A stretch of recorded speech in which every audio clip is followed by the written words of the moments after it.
Hey there, Coach Tim, Spider Cave Studios, Torrance, California, Memorial Day weekend special installment. And we're going to start off with a good look at the Corona goatee. And that's 2.5, 3 months worth of goatee with a little bit of shaping. This thing was kind of doing a little twisty deal a little bit that I had to square it off. But for the most part, it's been untouched. And for me, this is the thickest and biggest beard I've ever had. For some guys at this point, after 2.5, 3 months, they'd have a ZZ Top beard going on, but no, not me. I'm not that hairy. This took some work. Uh, it's coming off as of Monday, Memorial Day. It's coming off, and it's serving as what is called a pattern interrupt. This last 2.5, 3 months has been a pattern, right? It's the new normal, as they say. And as of tomorrow, I'm done with the new normal. I'm going on. I'm creating a marker on my body, so to speak, that will cause and create and signify change. It's no different than what we do when we do birthdays and celebrate. It's a marker. It's a human thing, but it also is something called a pattern interrupt, which hypnotists and neurobehavioralists will call when they're breaking up a person's pattern. And so we see this in video all the time and in the movies where every 3 seconds a new scene happens. It used to be a minute back in like the 30s, and because of our attention spans have gotten less and less and less, it's down to like every 1 second to 3 seconds that a scene's changing. So those are called pattern interrupts, and they do that on purpose because they need to keep your attention. But we do this naturally sometimes, and so what I want to get into is first of all, how do these things within a relationship influence, say, me as a football coach, and how as me as a football coach did that help my business and help me coach businesses, and then how systems or systematizing your business actually can make you a better lover or spouse or in a relationship, better relator, so to speak, better parent. And then the next one thing I want to ask you is what is the similarity in athletes and great entrepreneurs? What systems do they do, which are very, very simple, that make either one great? But also can crash their lives in another context. So what you'll find, I often have talked about these things, and when you see anything by me that's of my content that I've put out over the years, I've demonstrated a lot of these things often. I've even gone so far in one video about 4 or 5 years ago I did on novelty, and we're going to get into that right now. So in a relationship, there's a great author that is, her name is Esther Perel. She wrote Mating in Captivity, and her whole premise is that over time, a long term relationship is that we often have many relationships within that long term relationship. You go through phases as a person changes, a person matures, and they have to adjust, and then there's a dynamic thing that goes on over the years, and unless the couple changes, then they'll divorce or end the relationship. And a lot of times they'll go, I'm not happy, and with it, but they blame it on the spouse instead of themselves. The happiness is from within. What they're seeking is something novel. She calls it novelty. It's a human thing, but it's also a human thing to want patterns. It's one of the reasons we get in a relationship, so that we have a a patterned, predictable life that goes through time that we can build on together, right? And that's the whole idea. And so the challenge is, though, as we move on or we become unhappy with our progress as a person in whatever realm, we may blame that on the spouse and get divorced, or we change together, right? So how does that, what does that have to do with, say, like football coaching? Well, in football coaching, um, we're notorious as coaches at keeping it the same. And I realized long ago that, I'll be talking to the kids and they're like zoned out. And it's almost like the Charlie Brown teacher. Nah, wah, wah, wah, wah, wah, wah, wah, wah, wah. You remember that? Well, that's what's going on. I see the eyes glazed over and whatnot. And so it made me become a better communicator with them and to change practices, because although it's very important to say the same thing over and over again, to preach the same principles, but in many ways you have to change the way that you're communicating to the kids so that it's received. The meaning of the communication is the result it gets. So, uh, are you hearing business principles here? I hope. And so it's the same thing like within business. There are novelties that we need to create, because over time we all end up sounding the same. SEO, SEO, SEO, right? And it sounds the same, but I guarantee, man, it's not the same. I do SEO stuff that most people would never know you can even do, and including longtime SEOs. And and so, but I have to present that in a novel way, or I'm commoditized, or you're commoditized. If you're a realtor, you're the same guy or gal as the next person. If you're a dentist, what's the difference? You're going to go in, you're going to brighten my teeth, you're going to clean my teeth. It's the same old, same old. So we become a commodity. And once you become a commodity, you're easily compared. And so the only thing left that is the grand difference is your price point.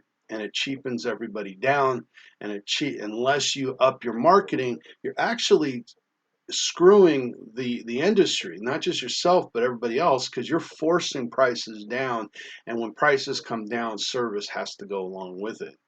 And so you gotta be novel. So what's the next thing? Well, uh, systems are a way of creating predictability, correct? So within a home with two working spouses, there has to be a system, right?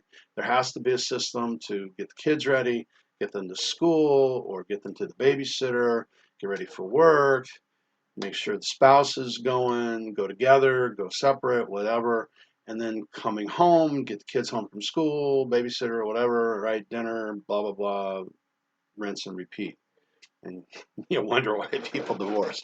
Um, and so you've got to create pattern interrupts in that. And so and so we do that in business, right? We create systems. Certainly in football, I will maintain that probably most college football coaches or professional football coaches are 9 times the business people we are, because they have to be that organized. They have to be. One of the things that I learned from my buddy Scott Morrison, who I interviewed on the podcast, he has a system of, and he's the only high school coach that I've interviewed that I've been impressed enough with to want to interview. And his season starts the day after the last game of the season. So immediately they have the season cut up into thirds. The first third is from November or December, depending when it ends, all the way to sometime in the spring, March, April-ish. And they insert or install uh, the culture, the values, collective values, individual values, leadership, installing leadership and identifying the leadership within the personnel. Um, then there's spring ball. All the while they're lifting weights, but then there's spring ball, and then there's sometime in the summer is the regular season. And during spring, it's slower. It's a slower pace. There's more teaching. There's more obsessing on the little things. But once the season happens, it's fast, fast, fast, fast, fast. It's about speed and execution, and that's how they do it. Now, one of the interesting things I learned from some of my NLP mentors, guys that understand words and semantics and language, is that what I just described to you was a system. He has a system, and a lot of guys that are in the know that know their stuff follow a similar system. Now, inserting culture, what does that mean? I don't know. You got to get more specific, right? It probably derives out of your value system, your core values that define and and shine on the rest of the whole thing. So doesn't that sound like a business? That's funny because Scotty Moe, we call him Scotty Moe, Coach Moe, he calls himself a organization or a we act like a corporation. We act like a business. Um, and very much he does. He's allowed me to sit in on meetings and it's incredibly impressive. Um, so one of the things that I learned from one of my first mentors, uh, Mike Wagner, almost 20 years ago. He, before I knew this, what this is called semantically, he said, we install or we program into our kids X, Y, and Z. We program into our blocking X, Y, and Z. And it was interesting. And usually it's you hear it as the program. He's saying we program, which is more semantically correct. To program is a verb, but we often use it, especially within the sport world. We use program as a noun, as a person, place, or thing, as a thing, right? That you can hold, touch, and right? But you really can't, and it's meaningless. It's meaningless. It creates hypnotically a larger picture than really what it is. It's a process. So if I was to teach blocking, I probably have, I think, 16 steps. In the old days, we called this progressions. I have 16 steps to teach you how to block. I could probably make it 100 before it's just beyond ridiculous. But if I was coaching at a college level, I probably would go beyond 16. When I was coaching at a youth level, it was probably 8. Okay. So those are progressions, those are steps, those are the system's steps. In semantics, we call that a nominalization when we use a verb as a noun.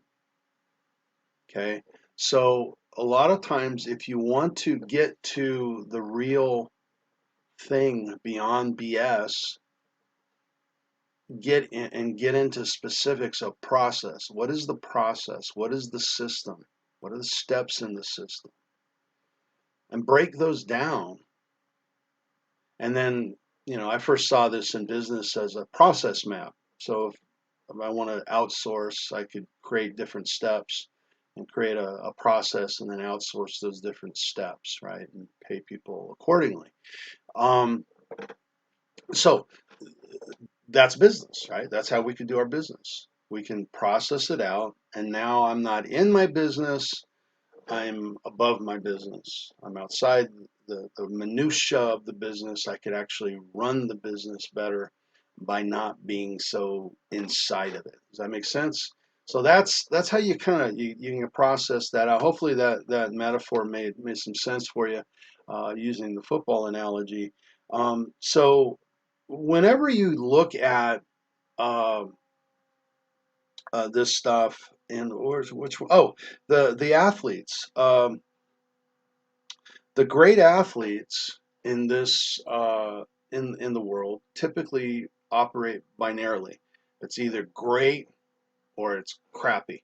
And I saw a guy, an entrepreneur, Tom Ballou, who recently on his show, he has a big popular vlog, video log on YouTube. And he says, yeah, in my business, I run my teams. It's either awesome or it's complete shit.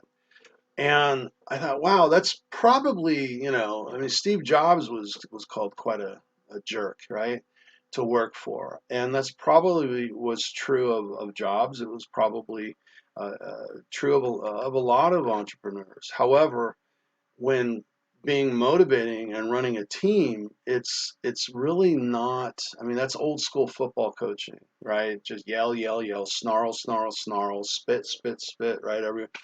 And you're not building the person up to be more productive.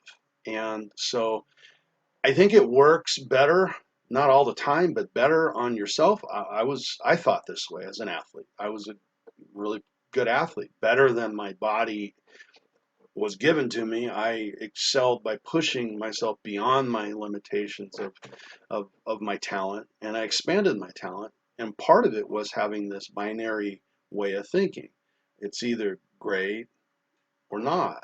Now, that also could backfire horribly, and it certainly doesn't help in a home relationship. It might help, in looking at things uh, less skewed, right? If I'm an athlete and I look at it's either great, and how do I know it's great? I made the tackle. How do I know it's not great? I didn't make the tackle. It's that's what I mean. It's very binary. So you can look at did you close the deal or not? No, I didn't close it. Okay, well then it's crap. Okay, that's motivating to an extent that it's brass tacks. It's very, very um, uh, exact. However, in motivation, I think we need to have more than just that. We need to be able to smell the roses and say, look, I called or I talked to 100 people this week, and my closing ratio sucked, but it's going to get better, right? And you work on that. So you got to have both, I think, and you got to have both in your family life, in your business life, your parenting life, etc. Right? And you got to have that balance. So what what we should look at is focusing on our processes and whether we work binarily or work, you know, being able to give ourselves congratulations and rewards at those moments that we need the rewards. So you're being your own best coach or your team's best coach. Um, so look at this as a way to be able to install that which is what you want to get done for your business. Look at this as when you're stuck, that you're able to pattern interrupt it.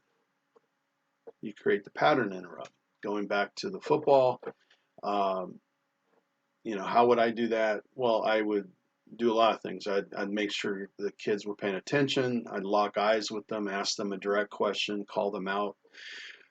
I would in other words, make it more interactive instead of like some lecture thing, like a lot of coaches do. And then also flip practice around. A lot of times people do their sprints at the end of practice. I would do it at the beginning.